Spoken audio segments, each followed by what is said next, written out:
Hello students and welcome to the today's discussion on a very important topic in Indian polity. ఇది అటు SI exam point of వ్యూలో అయినా constables అయినా లేకపోతే SSC RRB ఏ exam మీరు polity ఓరియంటెడ్గా రాసినా కూడా ఆ ఎగ్జామ్లో మెజారిటీ క్వశ్చన్స్ వచ్చే area and very important area in the entire discussion of polity, that is the Indian parliament. So ఈ పార్లమెంట్ని కూడా రెండు పార్ట్స్లో మీకు ప్రజెంట్ చేస్తాను. ఫస్ట్ పార్ట్లో certain issues of the parliament I shall discuss and the remaining I shall do in part 2. అయితే parliament గురించి Indian కాన్స్టిట్యూషన్లో ఉన్న పార్ట్ 5లో ఆర్టికల్ నెంబర్ 79 నుంచి 122 వరకు డిస్కస్ చేశారు. ఏమేమి ఉన్నాయనేది we shall discuss one after the other. ఈ సెషన్లో పార్ట్ 1లో మనం పార్లమెంట్ అనే టెర్మినాలజీలో పార్లమెంట్ అనే వర్డ్కి సంబంధించి దాని స్కోప్ ఏంటి, అందులోకి ఎవరెవరు వస్తారు, ఆ తర్వాత లోక్సభ దానికి సంబంధించిన కాంపోజిషన్, ఇన్ఫ్యాక్ట్ ఫస్ట్ రాజ్యసభ చేస్తాను, ఆ తర్వాత లోక్సభకి సంబంధించిన కాంపోజిషన్ చేస్తాను, తర్వాత లోక్సభ రాజ్యసభకి సంబంధించిన ఎలక్షన్ ప్రొసీజరు దాని గురించి డిస్కస్ చేసి, తర్వాత qualifications and disqualifications of MPs గురించి మాట్లాడుకొని, తర్వాత ప్రిసైడింగ్ ఆఫీసర్స్ లోక్సభకి రాజ్యసభకి ఉండే ప్రిసైడింగ్ ఆఫీసర్స్ వాళ్ళకు ఉండే పవర్స్ ఫంక్షన్స్ వాటి గురించి మాట్లాడుకొని, and some facts about the parliament as well as the speakers వాళ్ళందరికి సంబంధించిన ఫ్యాక్ట్స్ గురించి చూద్దాం. సో దీంట్లో first is article 79 which describes what is the parliament. So మనం బ్రిటన్కి సంబంధించిన వెస్ట్ మినిస్టర్ మోడల్ని తీసుకున్నాం instead of the American model of the presidency. So ఆ వెస్ట్ మినిస్టర్ మోడల్ ప్రకారం క్రౌన్ ఇన్ ది పార్లమెంట్ అనే సిస్టమ్ ఉంటుంది బ్రిటన్లో. అలానే ఇండియాలో మనం ప్రెసిడెంట్ ఇన్ ది పార్లమెంట్ అనే కాన్సెప్ట్ని తీసుకున్నాం. సో దాన్ని బేస్ చేసుకొని ద వర్డ్ పార్లమెంట్ అన్నప్పుడు అందులోకి మీనింగ్ ఏమొస్తుంది అంటే that is the Lok Sabha, the Rajya Sabha as well as the president, ముగ్గురు కలిపితేనే ద వర్డ్ పార్లమెంట్ అవుతుంది. ఎందుకు అలా అవుతుంది అంటే లోక్సభ కానీ రాజ్యసభ కానీ ఏదైనా సరే ఒక బిల్ అంటూ పాస్ చేసిన తర్వాత అది ప్రెసిడెన్షియల్ అసెంట్ వచ్చిన తర్వాత మాత్రమే that becomes an act. So therefore president becomes an integral part of the parliament. అయితే ఇనీషియల్గా స్టార్ట్ అయినప్పుడు లోక్సభ రాజ్యసభ అనే పేర్లు లేవు, ఇంగ్లీష్ పేర్లను వాడేవాళ్ళు, హౌస్ ఆఫ్ పీపుల్ అన్నట్టుగా, కౌన్సిల్ ఆఫ్ స్టేట్స్ అనే పేర్లతో. ఆ తర్వాత 1954లో అప్పుడు మనకి ఫస్ట్ స్పీకర్గా చేసిన జీవి మౌలాంకర్ అనే ఆయన ఈ పేర్లను సజెస్ట్ చేయడం జరిగింది. సో 1954 నుంచి లోవర్ హౌస్నేమో లోక్సభ అనే పేరుతో, అప్పర్ హౌస్నేమో రాజ్యసభ అనే పేరుతో పిలవడం స్టార్ట్ చేశాం. The very first session of the parliament ఎప్పుడు జరిగింది అంటే 13th May 1952న the very first session of the parliament జరిగింది, both the houses, lower house as well as the upper house. దాని తర్వాత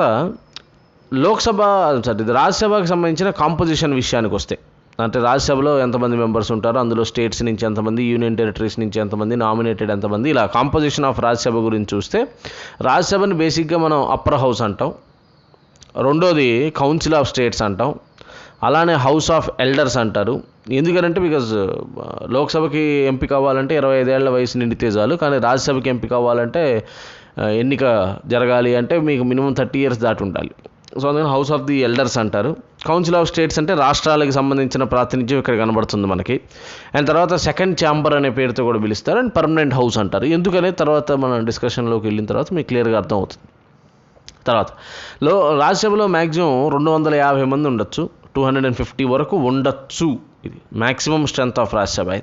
ఈ అవుట్ ఆఫ్ 250కి గాను 229 మెంబర్స్ ఏమో రాష్ట్రాల నుంచి వస్తే, ఒక 9 మంది ఏమో మనకి యూనియన్ టెరిటరీస్ నుంచి వస్తే, ఒక 12 మందినేమో ప్రెసిడెంట్ నామినేట్ చేస్తారు from the field of art, literature, science and social service.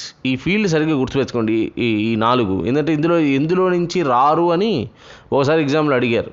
So అందుకని ఇందులో the field of art, literature, science and social service, ఆ ఫీల్డ్కి సంబంధించిన దాంట్లో నుంచి 12 మంది పీపుల్ ఆఫ్ రిప్యూట్ నామినేట్ చేస్తారు. రైట్, ఇలా నామినేట్ చేయడం అనే కాన్సెప్ట్ మనం ఐర్లాండ్ నుంచి బారో చేసాం. సరే, ప్రస్తుతం ఉన్న రాజ్యసభలో 245 మెంబర్స్ ఉన్నారు. ప్రస్తుతం ఉన్న రాజ్యసభలో 245 మెంబర్స్లో 225 మాత్రమే ఇప్పుడు స్టేట్స్ నుంచి వస్తున్నారు. ఎందుకంటే ఇప్పుడు జమ్మూ అండ్ కాశ్మీర్ అండ్ లద్దాఖ్ అనేవి యూనియన్ టెరిటరీలుగా మారిన తర్వాత చెప్తున్నాను నేను ఈ డిస్కషన్. అదర్వైజ్ 229 కరెక్ట్గానే ఉండేది, బట్ ఇప్పుడు 225గా మారింది అది. ఆ వారు యూనియన్ టెరిటరీస్ ఇంతకుముందు 4 వచ్చేవాళ్ళు యూనియన్ టెరిటరీస్ నుంచి రిప్రజెంటేటివ్స్గా, ఇప్పుడు అది 8కి పెరిగింది. అయితే లద్దాఖ్కి రాజ్యసభలో రిప్రజెంటేషన్ లేదు, జమ్మూ కాశ్మీర్కి ఉంది, but Ladakh is not having a representation in Rajya Sabha. And 12 మంది అలాగూ నామినేట్ చేయబడుతున్నారు by the president. So therefore current Rajya Sabha is having 245 members, out of which 225 are from states, 8 are from union territories, and then 12 members are nominated by the president. Clear? So ఢిల్లీకి representation ఉంది రాజ్యసభలో, పుదుచ్చేరికి representation ఉంది, అలానే Jammu కాశ్మీర్కి representation ఉంది, లద్దాఖ్కి లేదు. Okay, then ఇక రాజ్యసభకు సంబంధించిన కాంపోజిషన్లో ఫ్యాక్ట్స్ ఓరియంటెడ్గా మనం తెలుసుకోవాలంటే అన్ని రాష్ట్రాలకి సమానమైన ప్రాతినిధ్యం రాజ్యసభలో లేదు. అయితే ఇది ఏ బేసిస్ మీద రాజ్యసభలో రాష్ట్రాలకు సీట్లు ఇచ్చారంటే బేసిస్ ఆన్ పాపులేషన్. సో అన్ని రాష్ట్రాల్లోనూ పాపులేషన్ సమానంగా ఉండదు కాబట్టి ఇక్కడ పాపులేషన్ అంటే 1971 పాపులేషన్ అని మనం గమనించాలి. సో 1971 పాపులేషన్ లెక్క ప్రకారం రకరకాల రాష్ట్రాలకు రకరకాల పాపులేషన్ ఉంది కాబట్టి రిప్రజెంటేషన్ పరంగా సీట్లు కూడా వేరే వేరేగా ఉన్నాయి. సో ఏ రాష్ట్రానికి రాజ్యసభలో ఎన్నెన్ని సీట్లు ఇచ్చారనే విషయాన్ని షెడ్యూల్ నెంబర్ 4లో చెప్పారు. సో దాని ప్రకారంగా మనం చూస్తే హయ్యెస్ట్ రిప్రజెంటేషన్ ఏ రాష్ట్రానికి ఉంది అంటే ఉత్తరప్రదేశ్కి ఉంది, 31 members వస్తారు ఉత్తరప్రదేశ్ నుంచి.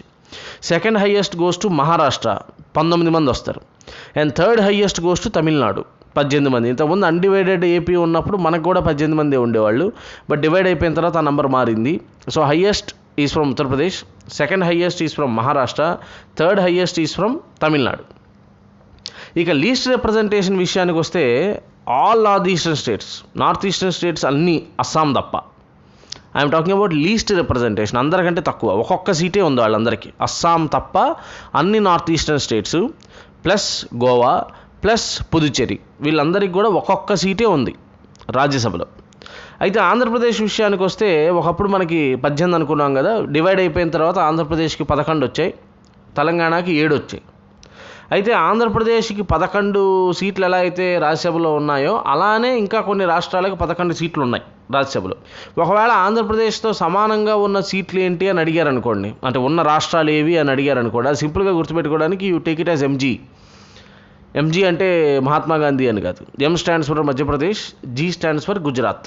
So Madhya Pradesh and Gujarat also have got 11 representatives in Rajya Sabha, which is equal to that of the number of AP representatives. అలానే ఒకవేళ తెలంగాణ గురించి అడిగారు అనుకోండి, తెలంగాణతో సమానంగా 7 ఎంపీలు రాజ్యసభలో ఉన్న ఇతర రాష్ట్రాలు ఏంటి అని అడిగారు అనుకోండి, అది గుర్తుపెట్టుకోవడానికి సింపుల్గా ఏపీ గుర్తుపెట్టుకోండి. ఏపీ అంటే మళ్ళీ ఆంధ్రప్రదేశ్ కాదు. A stands for Assam and P stands for Punjab. Okay, so తెలంగాణతో సమానంగా 7 ఉన్న రాష్ట్రాలు అస్సాం ఒకటి, పంజాబ్ ఒకటి. ఆంధ్రప్రదేశ్తో సమానంగా 11 మంది ఉన్న రాష్ట్రాలు మధ్యప్రదేశ్ ఒకటి, గుజరాత్ ఒకటి. దెన్ ఇక లోక్సభ విషయానికి వస్తే, కాంపోజిషన్ ఆఫ్ లోక్సభ విషయానికి వస్తే, లోక్సభని లోవర్ హౌస్ అంటారు, హౌస్ ఆఫ్ ది పీపుల్ అంటారు, ఫస్ట్ చేంబర్ అంటారు, నాన్ పర్మనెంట్ హౌస్ అంటారు. ఎందుకనేది మీకు ఆల్రెడీ తెలుసు కదా, బికాజ్ లోక్సభకి టెన్యూర్ ఉంది, 5 years అనే టెన్యూర్, వేరే రాజ్యసభకి ఆ టెన్యూర్ లేదు. సరే, దాని గురించి నెక్స్ట్ డిస్కషన్లో మనం చూద్దాం. తర్వాత లోక్సభ విషయానికి వస్తే మ్యాక్సిమం 552 members ఉండొచ్చు. అందులో 530 మంది ఏమో స్టేట్స్ నుంచి రావాలి, 20 members from the union territories వస్తారు. 2 ఆంగ్లో ఇండియన్స్ని ప్రెసిడెంట్ నామినేట్ చేస్తారు. ఆంగ్లో ఇండియన్ అంటే ఫాదర్ సైడ్ నుంచి, the father should be an English man and the mother should be Indian, అలాంటి వాళ్ళని call them as Anglo Indians. అలాంటి ఒక 2 if they are not properly represented in the Lok Sabha, then president will nominate 2 people from that community. అయితే ప్రస్తుతం ఉన్న లోక్సభలో 545 members ఉన్నారు. ఈ 545 members గాను 524 are coming from states and 19 of them are coming from union territories. ఇది మళ్ళీ జమ్మూ కాశ్మీర్ లదాఖ్ మారిన తర్వాత చెప్తున్నాను. లదాఖ్కి 1 సీట్ ఉంది లోక్సభలో. So 524 are coming from states, 19 representatives are coming from union territories and 2 Anglo Indians are to be nominated by the president. అయితే ఈ numbers ఏవైతే రాజ్యసభకు కానీ లోక్సభకు కానీ మనం చెప్పామో, ఈ నంబర్స్ మీద బ్లాంకెట్ లిమిటేషన్ ఉంది. ఈ బ్లాంకెట్ లిమిటేషన్ 2026 దాకా పెట్టారు. According to the 84th constitution amendment act 2001 ప్రకారం 2026 దాకా లోక్సభలో కానీ రాజ్యసభలో ఉన్న నంబర్ ఆఫ్ మెంబర్లు మారరు. ఓకే, సో అప్పటిదాకా కూడా మనం 1971 సెన్సస్ పాపులేషన్ ప్రకారంగానే ఈ నంబర్ని మనం తీసుకుంటూ వస్తున్నాం. అది 2026 దాకా ఈ నెంబర్లు మారవు. అంటే ఇప్పుడు ఏదైతే 245 మెంబర్స్ రాజ్యసభలోను 545 మెంబర్స్ లోక్సభలోనూ ఉన్నారో ఆ numbers will remain the same until 2026. అప్పుడున్న పరిస్థితిని బట్టి the government will take a call whether to increase or not. Then తర్వాత లోక్సభ కాంపోజిషన్లో మనం గుర్తుపెట్టుకోవాల్సిన నెక్స్ట్ పాయింట్ ఏంటంటే ఎస్సీ అండ్ ఎస్టీకి రిజర్వేషన్ ఉంది లోక్సభలో. రాజ్యసభలో లేదు రిజర్వేషన్. లోక్సభలో సీట్లకు మాత్రం ఎస్సీ అండ్ ఎస్టీకి రిజర్వేషన్ ఉంది. అయితే ఇండియాలో మనం కమ్యూనల్ ఎలక్టరేట్ అంటే దాన్ని ప్రమోట్ చేయం, సపరేట్ ఎలక్టరేట్స్ ఇవ్వలేదు, కానీ రిజర్వేషన్ అయితే ఇచ్చారు. రిజర్వేషన్ ప్రస్తుతం ఉన్న లోక్సభలో యాజ్ ఆఫ్ ది 17th లోక్సభలో ఎస్సీకి అయితేనేమో 84 సీట్లు కేటాయించారు, ఎస్టీకి అయితేనేమో 47 సీట్లు కేటాయించారు. హాఫ్ ఉంటారు కదా. So 15% is for SC, 7.5% is for ST. So ఎస్సీకి 84 సీట్లు ఇచ్చారు, అలానే ఎస్టీకి 47 సీట్లు ఇచ్చారు. ప్రస్తుతం ఉన్న లోక్సభ సంగతి మాట్లాడుతున్నాను. అయితే ఎస్సీ అండ్ ఎస్టీకి సంబంధించిన రిజర్వేషన్ 10 ఏళ్ల పాటు ఉండాలి అని చెప్పి ఇనీషియల్గా అనుకోవడం జరిగింది. అక్కడి నుంచి దాన్ని అలా 10 ఇయర్స్ పెంచుకుంటూ వచ్చారు. దాన్ని ఇంకో 10 ఇయర్స్ 2030 దాకా దాన్ని పెంచారు 2020 జనవరిలో.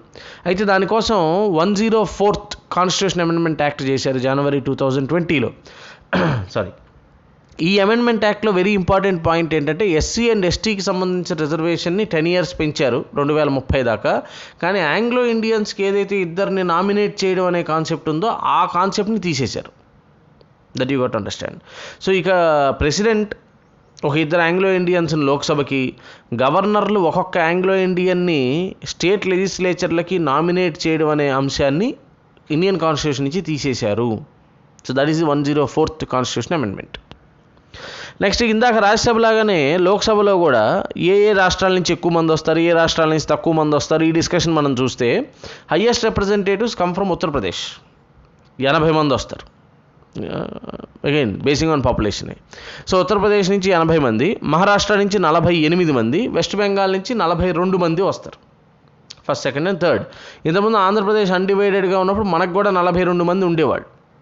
ఇప్పుడు డివిజన్ అయిపోయిన తర్వాత ఆంధ్రప్రదేశ్ నుంచి 25 మంది, తెలంగాణ నుంచి 17 మంది వెళ్తున్నారు. ఓకే, లీస్ట్ రిప్రజెంటేషన్ లోక్సభలో ఎవరెవరికి ఉంది? లీస్ట్ రిప్రజెంటేషన్ అంటే ఢిల్లీ తప్ప అన్ని యూనియన్ టెరిటరీలకి ఒక్కొక్కళ్ళే ఉన్నారు లోక్సభలో కూడా.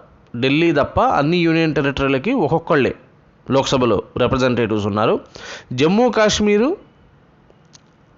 Sikkim, Nagaland and Mizoram. Okay, this you try to understand. వీళ్ళందరికీ లీస్ట్ ఉన్నారు in terms of the representations. So all union territories other than Delhi and Jammu and Kashmir, ఈ 2 యూనియన్ టెరిటరీలు పక్కన పెడితే మిగిలిన యూనియన్ టెరిటరీలన్నిటికీ ఒక్కొక్కళ్ళే ఉన్నారు. ఏమైతుందో all union territories other than Delhi and Jammu Kashmir, వీళ్ళందరికీ ఒక్కొక్క రిప్రజెంటేటివ్స్. ఇక రాష్ట్రాల విషయానికి వస్తే సిక్కిం, నాగాల్యాండ్, మిజోరం, ఈ ముగ్గురికి కూడా ఒక్కొక్క రిప్రజెంటేటివే మన లోక్సభలో ఉన్నారు. Sikkim, Nagaland and Mizoram. This you got to understand. Okay, next ఏపీలో ఆల్రెడీ 25 మెంబర్స్, తెలంగాణ నుంచి 17 మెంబర్స్, దీని గురించి ఆల్రెడీ చెప్పాను. అయితే ఆంధ్రప్రదేశ్తో సమానంగా 25 మంది మెంబర్స్ ఉన్న ఇంకేమైనా రాష్ట్రాలు ఉన్నాయా అంటే ఒక రాష్ట్రం ఉంది, that is Rajasthan. This you got to understand.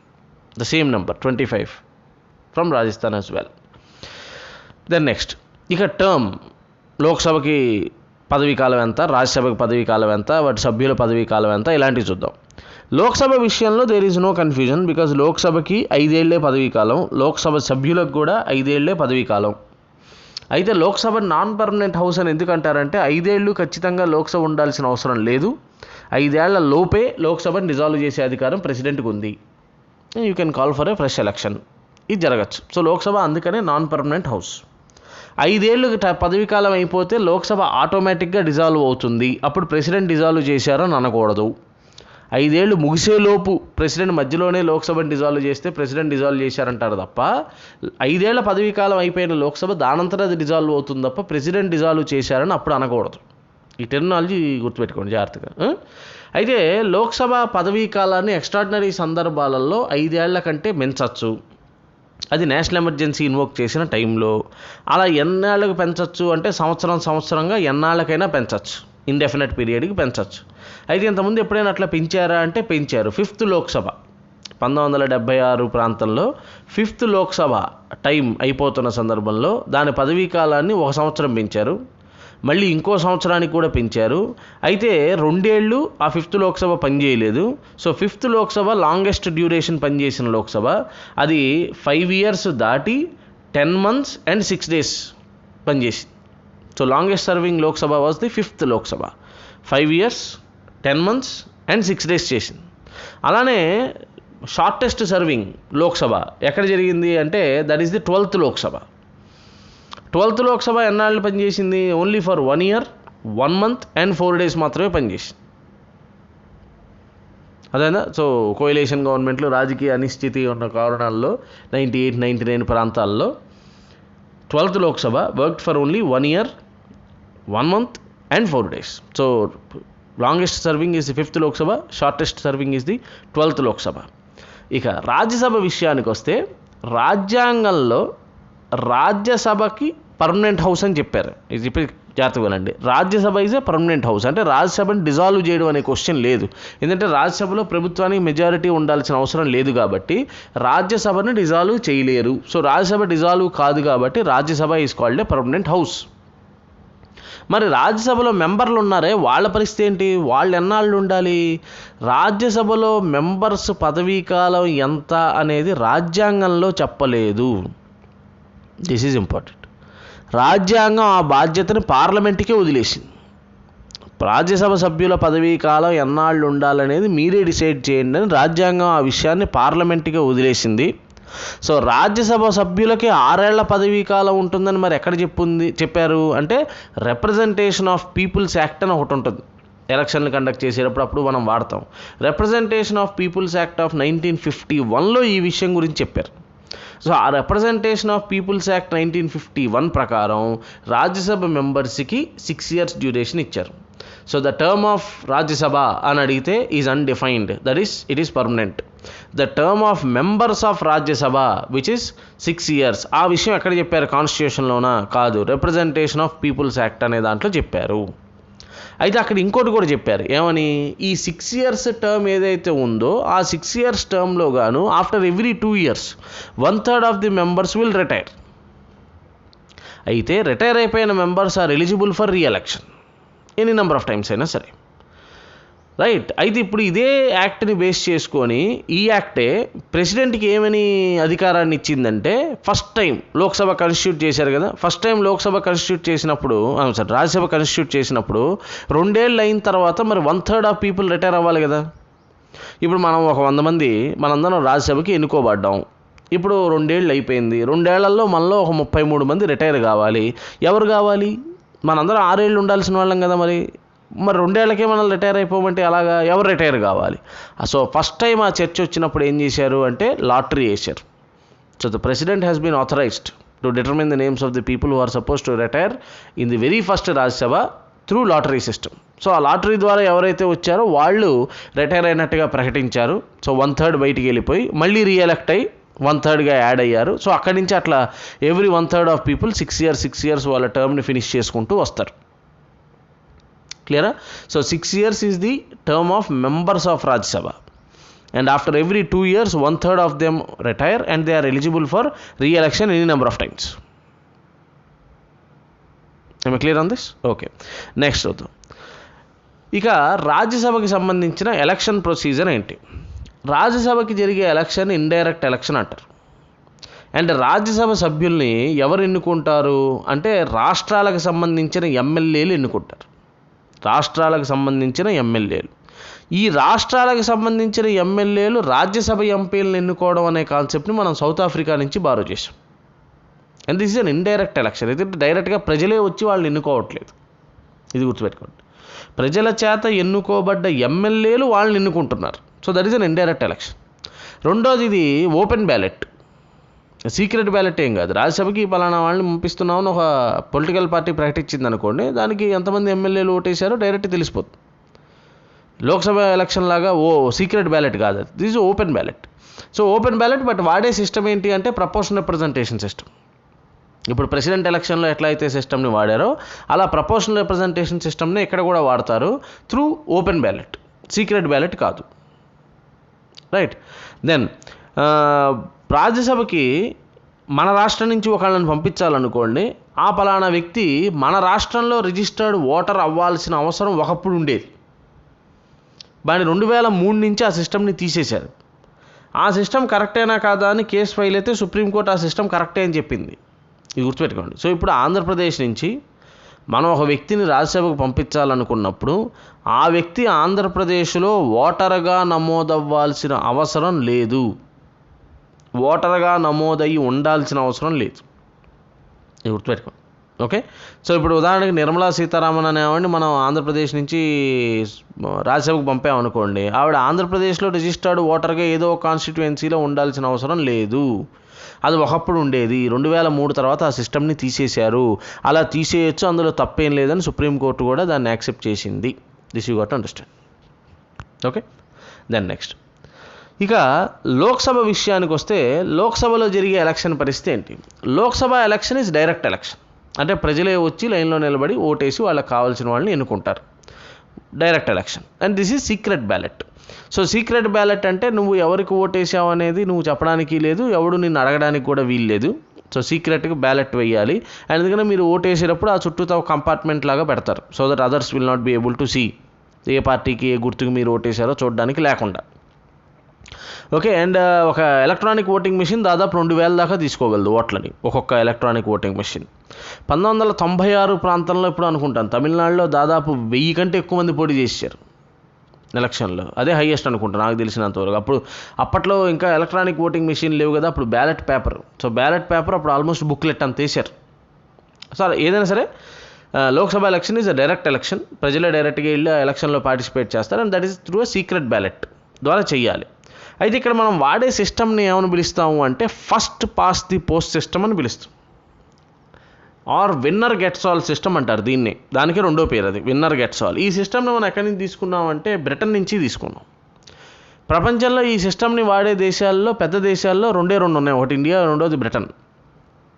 అయితే first pass the post system or winner gets all system అనే దాంట్లో ఉన్న సమస్య ఏంటంటే that doesn't represent true democracy. Majority అనే కాన్సెప్ట్ని ఇంట్రడ్యూస్ చేసినప్పుడు ఈ ఎలక్షన్లోకి ఒరిజినల్ రియల్ డెమోక్రసీని అది రిప్రజెంట్ చేయదు అని చాలామంది ఎక్స్పర్ట్స్ అభిప్రాయం, క్రిటిసిజం అది. ఎందుకని అంటే ఉదాహరణ చూద్దాం. ఇప్పుడు ఉదాహరణకి ఒక ఏరియాలో ఒక 100 మంది ఉన్నారనుకోండి, ఓటేసేవాళ్ళు. ఓటర్లు 100 మంది ఉన్నారు. ఓటర్లో మీరు టర్న్అవుట్ ఆఫ్ ది ఓటర్స్ చూశారనుకోండి, 65-70% ఓటేయడానికి వస్తారు. సో అలానే ఆ రోజు కూడా 100 మంది ఓటర్లకు కానీ ఒక 70 మంది ఓటేయడానికి వచ్చారు. ఈ 70 మందిలో ఒక 40 మంది ఒక ఆయనకి ఓటేశారు, ఒక ఆయనకి. మిగతా 30 మంది ఎవరో కొంతమందికి వాళ్ళు ఓట్లు డిస్ట్రిబ్యూట్ చేశారు. ఆయనకో 5, ఈయనకో 10, ఆయనకో 15 అట్లే వచ్చాయి. సో ఇప్పుడు 40 ఓట్లు ఎవరికైతే వచ్చాయో ఆయనకు మెజారిటీ వచ్చిందనే బేసిస్ మీద ఆయన గెలిచినట్టుగా డిక్లేర్ చేశారు. ఇప్పుడు సమస్య ఏంటంటే 40 అనేది టోటల్ 100లో మెజారిటీ కాదు. That is the problem.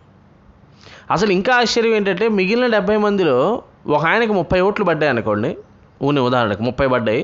మిగతా వాళ్ళందరికీ మిగతా 40 ఓట్లు పంచేశారనుకోండి. అసలు 30 పడితే అది 70లో కూడా మెజారిటీ కాదు కనీసం. అంటే out of 100 it is not a majority. Even out of people have come to vote 70, అందులో కూడా 30 మెజారిటీ కాదు. అంటే ఆ పలానా వ్యక్తి ఎవరైతే గెలిచాడని మనం అంటున్నామో ఆయన ఆ కాన్స్టిట్యుయెన్సీలో ఉన్న 30 మందిని మాత్రమే రిప్రజెంట్ చేస్తున్నాడు, 70 మందిని అసలు ఆయన రిప్రజెంటే చేయట్లా. This is the problem. ఇది first pass the post system or winner gets all సిస్టంలో ఉన్న బిగ్గెస్ట్ డ్రాబ్యాక్. సో దీని ప్లేస్లో ప్రపోర్షనల్ రిప్రజెంటేషన్ సిస్టమ్నే వాడాలి అని చాలామంది ఎక్స్పర్ట్స్ ఇంక్లూడింగ్ లోక్సత్తా జయప్రకాష్ నారాయణ గారు కూడా చాలాసార్లు దీని గురించి చెప్పారు. అయితే proportional representation system has got its own problems. India లాంటి దేశంలో దాన్ని ఇంప్లిమెంట్ చేయాలంటే దానికి కూడా చాలా సమస్య ఉంది. దాంట్లో ఫ్రాగ్మెంటేషన్ ఆఫ్ పొలిటికల్ పార్టీస్ విపరీతంగా పెరిగిపోతుంది. So it has got its own drawbacks. But anyways, so first pass the post system అనేది ట్రూ డెమోక్రసీని రిప్రజెంట్ చేయదు. సో ఇప్పుడు ఇట్లా 30 ఓట్లు వేసుకొని గెలిచిన ఆయన ఉంటాడు చూడండి, ఆయన రేపు ఎలక్షన్లో గెలిచిన తర్వాత ఆ 30 మంది కోసమే పనిచేస్తాడు. That is the problem. So Lok Sabha election ప్రొసీజర్ని అలా పిలుస్తారు, first past the post system or also called winner gets all system అంటారు. దెన్ ఎలక్షన్ ప్రొసీజర్ ఆఫ్ లోక్సభని కంటిన్యూ చేస్తే దాంట్లో లోక్సభలో ఎలక్షన్లో నువ్వు పార్టిసిపేట్ చేయాలంటే ఇండియాలో ఏదో ఒక లోక్సభ కాన్స్టిట్యుయెన్సీలో నువ్వు రిజిస్టర్డ్ ఓటర్ అయితే చాలు. గుర్తుపెట్టుకోండి, ఎక్కడ నేను పోటీ చేస్తున్నానో అక్కడ నేను రిజిస్టర్డ్ ఓటర్ని అవ్వాల్సిన అవసరం లేదు. అంటే ఇప్పుడు నాకు రాజస్థాన్లో ఓటు హక్కు ఉంది అనుకోండి, ఉదాహరణకి రాజస్థాన్లో ఏదో ఒక పలానా జైసల్మేర్లో నాకు ఓటు హక్కు ఉంది, నేను ఆంధ్రప్రదేశ్లో నిలబడచ్చా అంటే నిలబడచ్చు. So you have to be a registered voter in any of the parliamentary constituencies, not necessarily in the same constituency in which you are contesting. చేయాల్సిన అవసరం లేదు. సో ఇండియాలో ఎక్కడైనా సరే నీకు ఓటు హక్కు ఉండొచ్చు, నువ్వు ఎక్కడైనా దాంట్లో పోటీ చేయొచ్చు. ఇప్పుడు ఉదాహరణకు నరేంద్ర మోడీ గారిని తీసుకోండి, ఆయన వడోదరాలో ఒక చోటను వారణాసిలో ఒక చోట ఆయన పోటీ చేశారనుకోండి, ఆయనకు వడోదరాలో ఓటు హక్కు ఉందనుకోండి, మరి వారణాసిలో ఎట్లా పోటీ చేశారు? సో దట్స్ ఒకటి. సో అందుకని ఎక్కడో ఒక చోట ఓటు హక్కు ఉంటే చాలు, నువ్వు లోక్సభ ఎలక్షన్లో ఎక్కడి నుంచైనా పోటీ చేయొచ్చు. ఇది మీరు అర్థం చేసుకోవాల్సిన ప్రైమరీ పాయింట్. దాని రెండోది, ఎలక్షన్కి సంబంధించి ఖర్చులు చేయొచ్చు. దాని మీద ఎలక్షన్ కమిషన్ ఎప్పటికప్పుడు రిప్రజెంటేషన్ ఆఫ్ పీపుల్స్ యాక్ట్ ద్వారా ఎలక్షన్కి సంబంధించిన కోడ్ ఆఫ్ కాండక్ట్ వాటి ద్వారా ఎక్కడెక్కడ ఎంతెంత ఖర్చు పెట్టచ్చు అనే విషయాలు చెప్తూ వస్తుంది. సో 2019 ఎలక్షన్స్లో పెట్టిన లిమిటేషన్స్ ఏంటి అంటే, ఒక ఎంపీ పదవి కోసం కనుక నువ్వు కంటెస్ట్ చేస్తున్నట్టయితే పెద్ద పెద్ద రాష్ట్రాలు లైక్ ఆంధ్రప్రదేశ్, మహారాష్ట్ర, గుజరాత్ ఇట్లా పెద్ద రాష్ట్రాల్లో కనుక మీరు పోటీ చేసేటట్టయితే 70 లక్షల వరకు ఖర్చు పెట్టచ్చు. దట్ ఈజ్ హైయెస్ట్, 70 లక్షల వరకు. అదే చిన్న రాష్ట్రాల్లో కనుక మీరు పోటీ చేస్తున్నట్టయితే 54 లక్షల వరకు ఖర్చు పెట్టచ్చు. చూడండి, ఎలక్షన్ కమిషన్ పెట్టిన లిమిటేషన్స్ ఇవి. అందులో వాడే వెహికల్స్ దగ్గర నుంచి, పోస్టర్ల దగ్గర నుంచి, మైక్ సెట్ల దగ్గర నుంచి, పేపర్లు వేసి యాడ్ల దగ్గర నుంచి అన్నిటికీ కలిపి 70 లక్షలే ఖర్చు పెట్టాలి. Can you imagine? ఇప్పుడు సోకాళ్ళు గెలిచిన వాళ్ళందరూ 70 లక్షలేట ఖర్చు పెట్టింది, అంతకంటే ఎక్కువ ఖర్చు పెట్టలేదు అసలు. అంత డెడ్ చీప్లో ఎలక్షన్ చేశాం మనం ఇండియాలో. సో 70 lakhs బిగ్గర్ స్టేట్స్ అయితే, స్మాలర్ స్టేట్స్ అయితే 54 లక్షలు. అదే మీరు ఎమ్మెల్యేకి పోటీ చేస్తున్నారనుకోండి, బిగ్గర్ స్టేట్స్ అయితే 28 లక్షల దాకా ఖర్చు పెట్టచ్చు, స్మాలర్ స్టేట్స్ అయితే 20 లక్షల దాకా ఖర్చు పెట్టచ్చు. ఇది ఎలక్షన్ కమిషన్ ఇచ్చిన లిమిటేషన్స్. ఇప్పుడు ఎంపీ పదవి కోసం పోటీ చేస్తున్నాం అనుకోండి, లోక్సభకి మనం 25,000 రూపాయలు సెక్యూరిటీ డిపాజిట్ కట్టాలి ఎలక్షన్ కమిషన్కి. అదే ఎస్సీ అండ్ ఎస్టీ క్యాండిడేట్ అయితే కనుక 50% తగ్గిస్తారు, దాంట్లో 12,500 రూపాయలు డిపాజిట్ కట్టాలి. పోలై వ్యాలిడ్ అయిన ఓట్లల్లో కనీసం 1/6 వంతు ఓట్లు కనుక నీకు వచ్చాయనుకోండి, నీ డిపాజిట్ నీకు వెనక్కి ఇస్తారు. ఒకవేళ 1/6 వంతు ఓట్లు కూడా నీకు రాలేదనుకోండి, అప్పుడు నీ డిపాజిట్లు గల్లంతైనాయని ప్రకటిస్తారు. డిపాజిట్లు కోల్పోయారంటారు చూడండి, దాని అర్థం అది. అదే నువ్వు ఇప్పుడు స్టేట్ ఎలక్షన్ కోసం పోటీ చేస్తున్నారు అనుకోండి, ఎమ్మెల్యే కోసమని, అప్పుడు 10,000 రూపాయలు మనం డిపాజిట్ కట్టాలి. ఎస్సీ మరియు ఎస్టీ వర్గానికి సంబంధించింది అయితే 5,000 రూపాయలు డిపాజిట్ కడితే సరిపోతుంది, 50%. ఓకే, సరే. ఇప్పుడు నేను పోటీ చేయాలనుకుంటున్నాను అనుకోండి, ఒక రికగ్నైజ్డ్ పొలిటికల్ పార్టీ తరపున నేను పోటీ చేసేటట్టయితే ఒక ప్రపోజర్ ఉంటే చాలు. మన పేరును ఒకటి ప్రపోజ్ చేయాలి, ఈ పలానా ఆయన నిలబెట్టాలనుకుంటున్నాం అని ఒకటి ప్రపోజ్ చేస్తే చాలు.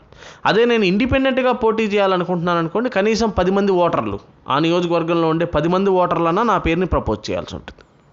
That is what is. ఇవి కండిషన్స్, ఎలక్షన్ కమిషన్ ఇచ్చిన కండిషన్స్. అదేనా? అయితే ఇప్పుడు ఏం జరుగుతుందంటే, రాజ్యసభలో సీట్లు మారవని చెప్పాను కదా, లోక్సభలోనూ సీట్లు మారవని చెప్పాను కదా, ఎప్పటిదాకా 2026 దాకా. కానీ ప్రతిసారి మనకి పాపులేషన్ మారుతుంది, ప్రతి సెన్సస్కి ఒకసారి. మనం ఆ రేషియోని సేమ్గా ఉంచాలి. అంటే ఒక ఎంపీ దాదాపు 7.5 లక్షల జనాభాకి రిప్రజెంట్ చేయాలి అని ఏదైతే ఒక రేషియో ఉంటుందో, ఆ రేషియోని మరి మార్చడానికి వీలు లేదు. పాపులేషన్ పెరుగుతున్నప్పుడు ఆ రేషియో మారకుండా ఉన్న సేమ్ సీట్లని ఎలా సర్దుబాటు చేస్తారు? దానికోసమే గవర్నమెంట్ ఏం చేస్తుందంటే, సెన్సస్ అయిపోయిన ప్రతిసారి ఒక డీలిమిటేషన్ కమిషన్ అని ఒకదాన్ని వేస్తారు. అంటే పార్లమెంటరీ నియోజకవర్గాలని పునర్వ్యవస్థీకరణ చేస్తారు. ఏమర్థమైంది? So reorganisation of the parliamentary constituencies. So ఆ పార్లమెంటరీ కాన్స్టిట్యుయెన్సీస్ని ఎలా చేస్తారు? పునర్విభజన ఆర్ పునర్వ్యవస్థీకరణ అంటే ఆ సోకాల్డ్ రేషియో మారకుండా ఉండేటట్టుగా చూసుకుంటారనమాట. ఇప్పుడు ఎక్కడో కూకట్పల్లి ఉందనుకోండి, కూకట్పల్లి వెళ్ళి ఏ నియోజకవర్గం కిందకి చేరింది? మల్కాజ్గిరి నియోజకవర్గం దగ్గరికి చేరింది. అంటే అలా కలిపితే తప్ప పాపులేషన్ రేషియో సమానంగా ఉండట్లేదు. ఇప్పుడు గుంటూరుకి సంబంధించిన ఒక పార్ట్ ఆఫ్ నియోజకవర్గం వెళ్ళి నరసరావుపేట దాంట్లో కలిసింది అనుకోండి ఉదాహరణకి, దట్స్ వాట్ ఇస్. అలా కలిపితే తప్ప ఆ పాపులేషన్ రేషియో మెయింటైన్ చేయడానికి అవకాశం రావట్లేదు. సో అట్లా ఎవ్రీ సెన్సస్ అయిపోయిన తర్వాత మనకి డీలిమిటేషన్ కమిషన్స్ వేస్తారు. ఆ డీలిమిటేషన్ కమిషన్స్ వాళ్ళు ఆ కాన్స్టిట్యుయెన్సీస్ని పునర్వ్యవస్థీకరణ చేసి ఆ రేషియో మారకుండా చూసుకుంటారనమాట. దట్స్ సో 2002లో లాస్ట్గా డీలిమిటేషన్ కమిషన్ని వేశారు. దాని నెక్స్ట్గా ఎంపీలకు సంబంధించిన క్వాలిఫికేషన్స్ విషయానికి వద్దాం. అటు లోక్సభకు కానీ ఇటు రాజ్యసభకు కానీ క్వాలిఫికేషన్స్ ఏమి ఉండాలి? అందులో ఫస్ట్ అందరికి కామన్గా ఉన్నట్టుగానే they should be the citizen of India, ఇది ఒకటి. రెండోది, లోక్సభకు నువ్వు పోటీ చేయాలనుకుంటే కనీసం 25 ఏళ్ల వయసు నిండి ఉండాలి. రాజ్యసభకు పోటీ చేయాలనుకుంటే 30 ఏళ్ల వయసు నిండి ఉండాలి, ఇది. మూడోది ఏంటంటే ఓత్ ఆఫ్ ఆఫీస్ చేయాలి. ఓత్ ఆఫ్ ఆఫీస్ అంటే ఇన్ ద సెన్స్ దాని అర్థం ఏంటంటే పోటీ చేసేవాళ్ళు కూడా ప్రమాణం చేయాలి. ఇప్పుడు ఎలక్షన్ కమిషన్ ఎవరైతే ఒక అధికారిని నియమించిందో రిటర్నింగ్ ఆఫీసర్ లాగా, ఆ అధికారి ఎదురుగా పోటీ చేసే అభ్యర్థులు కూడా ముందు ఒక ఓత్ తీసుకోవాలి. ఇట్లా మేము ఎలక్షన్లో ఈ సోకాల్డ్ ఫ్రాడ్ అది చేయకుండా చేస్తాము అని చెప్పి ఒక ఓత్ చేయాల్సి ఉంటుంది. సో నువ్వు గెలిచిన తర్వాత ఎంపీగా ఓత్ తీసుకుంటావు, లోక్సభలోనూ రాజ్యసభలోనూ మినిస్టర్ అయితే అక్కడ ఒక ఓత్ తీసుకుంటే అవన్నీ వేరు. అసలు పోటీ చేసే క్యాండిడేట్లు కూడా ముందు ప్రమాణ స్వీకారం చేయాలి, ఓత్ తీసుకోవాలి, ఎఫర్మేషన్ చేయాలి. సో ఇవన్నీ ఎంపీలకు ఉండే క్వాలిఫికేషన్స్. ఇక డిస్క్వాలిఫికేషన్స్ విషయానికి వచ్చామనుకోండి, డిస్క్వాలిఫికేషన్స్లో ఫస్ట్ది ఏంటంటే హోల్డింగ్ ఆఫీస్ ఆఫ్ ప్రాఫిట్. ఇది మీకు ఆల్రెడీ తెలిసి ఇంతకుముందు చాలాసార్లు ప్రెసిడెంట్ వైస్ ప్రెసిడెంట్ చెప్పినప్పుడు చెప్పుకున్నాం. అంటే లాభదాయకమైన 2 పదవుల్లో ఉండడానికి వీల్లేదు. సో ఆఫీస్ ఆఫ్ ప్రాఫిట్ 2 ఉండడానికి వీల్లేదు, ఒకటి. రెండోది ఆఫ్ అన్సౌండ్ మైండ్, అంటే ఒక కోర్టులో ఇతను లూనటెక్ అంటే పిచ్చివాడు, అన్సౌండ్ మైండ్ ఉన్నవాడు అని ఏ కోర్టులో కూడా మన గురించి ప్రకటించి ఉండకూడదు. మూడోది అన్డిశ్చార్జ్డ్ ఇన్సాల్వెంట్, మనం ఒక దివాలా కోర్ అనే ఏ కోర్టులో కూడా తీర్పు వచ్చి ఉండకూడదు, ప్రకటించబడి ఉండకూడదు. అలానే రిప్రజెంటేషన్ ఆఫ్ పీపుల్స్, ఇవన్నీ రాజ్యాంగపరంగా చెప్పిన డిస్క్వాలిఫికేషన్స్ అమ్మ. ఏది ఆఫీస్ ఆఫ్ ప్రాఫిట్ ఉండకూడదని కానీ, అన్సౌండ్ మైండ్ ఉండకూడదని కానీ, అన్డిశ్చార్జ్డ్ ఇన్సాల్వెంట్, దివాలా తీసినోడిని ఎంపీ చేశారంటే దేశాన్ని దివాలా తీస్తారని అర్థం. సో అట్లాంటి గురించి ఆ డిస్క్వాలిఫికేషన్స్ రాజ్యాంగంలో చెప్పారు. ఇవి కాకుండా మళ్ళీ రిప్రజెంటేషన్ ఆఫ్ పీపుల్స్ యాక్ట్ 1951 ప్రకారం ఇంకొన్ని డిస్క్వాలిఫికేషన్స్ ఉన్నాయి ఫర్దర్గా. అందులో ఏమేమి ఉన్నాయి అంటే ఎలక్షన్లో కరప్షన్ చేయడం, ఎలక్షన్ ఫ్రాడ్ చేయడం, అంటే డబ్బులు పంపిణీలు చేయడాలు ఇట్లాంటివి చేస్తారు, కరప్షన్లు చేయడం, బ్రైబరీలు చేయడం. సో ఎలక్షన్ ఫ్రాడ్ కనుక నువ్వు చేస్తే అప్పుడు కూడా నువ్వు డిస్క్వాలిఫై చేయొచ్చు, ఒకటి.